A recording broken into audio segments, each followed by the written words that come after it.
Hello.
Hi, welcome back to a brand new, hot off the press London weekend show. And from that bit of film we just flashed at you, I expect you'll be able to guess what we're taking a look at this week. Since our last show in the summer, punk rock's really taken off, both in London and in New York. And although anyone thinks punk is that great a name for it, it seems to have stuck. Punk magazine comes out in New York, and Sniffing Glue is the punk paper here, despite its ill-advised title. So it has its own magazines, its own bands, its own devoted fans, and of course its own style of dress. Even the conventional music papers like Melody Maker and NME have written columns about the latest cult, and it's just popping up in the national press. But what's punk all about? We went to a gig by the Sex Pistols just off Leicester Square to see what a punk rock evening was like.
Well, the first thing you notice is that punk rock fans look as devastating as their music sounds.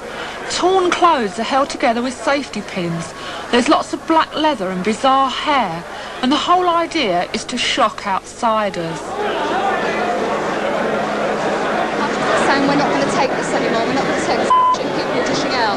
In that sense it's violent, but it isn't hurting people, it isn't really hurting people. It's just some of the bloody fools that come along and see it, you know, and react against it. Listen, I went to see Led Zeppelin film last week. I don't, you know, Peter Grant could beat me up, but I fell asleep 4 rows from the front. You don't yawn, you don't have to pay £5, and you're not one of 10,000 people. What's your dress made from? You know, you feel one of the crowd. What do you do? What do I do? Typing. You're not a mouse, you know, like Mike Oldfield fans, you know? It's a different ball game now. It's all over that. It's all over. In reaction to this increasing remoteness of musicians from their fans, pub rock circuits developed in the 70s, where anyone could buy a drink and see a band. And recently, a return to basic gutsy rock and roll has taken Dr. Feelgood out of the pubs and up to the top of the album charts. But the Feelgoods are probably the exception, because by and large, pub rock bands have never succeeded outside their pubs.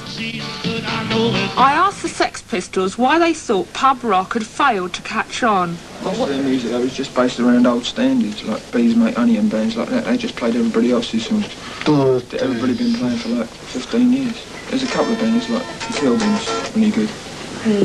They were all mostly country and western and rhythm and blues. And what the hell good juice is that, man? What was needed was a style of music that was as easy to play as pub rock, but rejected the past and had a new identity of its own. What musicians do you rate? I mean, who do you think is a good singer?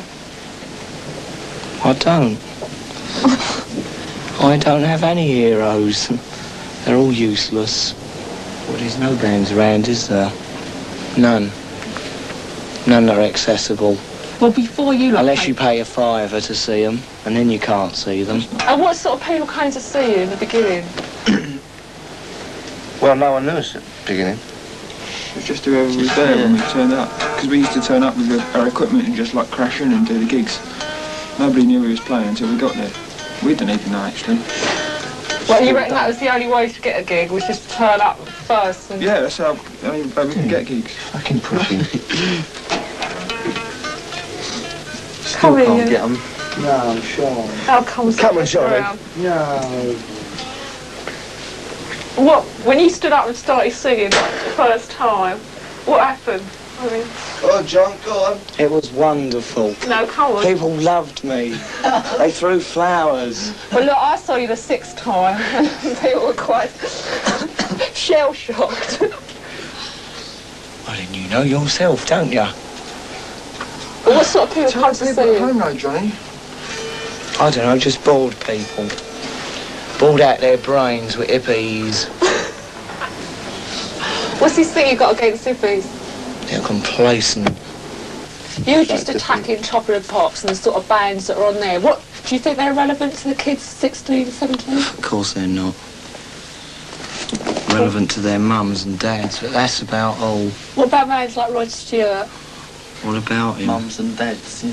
He's all round, isn't he? All round entertainment. He's an old Turn the key. We've been there for 5 years or more just waiting for this to happen, and now it's happened. It's like it's only a punk way of dressing. It's just dressing exactly how you want to look, and finding clothes that are original, not like wearing everything that everyone else wears. You know, looking just a bit different. Have you tried to get a band together? Yeah, I did the 100 Club, the punk festival. Siouxsie and the Banshees. What did you sing? The Lord's Prayer via Twist and Shout, Knocking on Heaven's Door, and a bit of Deutschland, Deutschland, über alle. And what went down the best? All of it. It got boring in some parts, but it picked up. And who was backing you up? Sid Vicious on drums, Steve Spunker on bass, Marco on guitar, and me just doing the vocals. Are you a singing? Yeah. Had you sung before? Not on stage, no. Did you think that was important? No.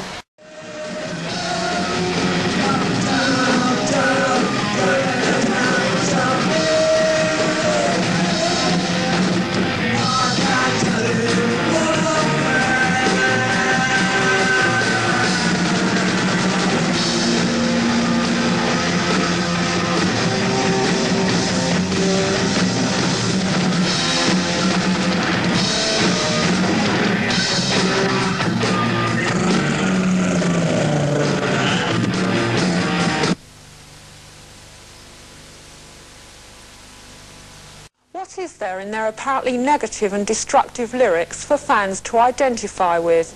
I went along to the rehearsal rooms in Camden to ask Clash. Why do you think punk rock started in the first place? Well, because it's like, it's got nothing to do with them anymore when like Rod Stewart gets up there and starts like going on with his string orchestra, you know what I mean? It's not what you feel like. So you've got to have some music what you feel like. Otherwise you go balmy, don't you?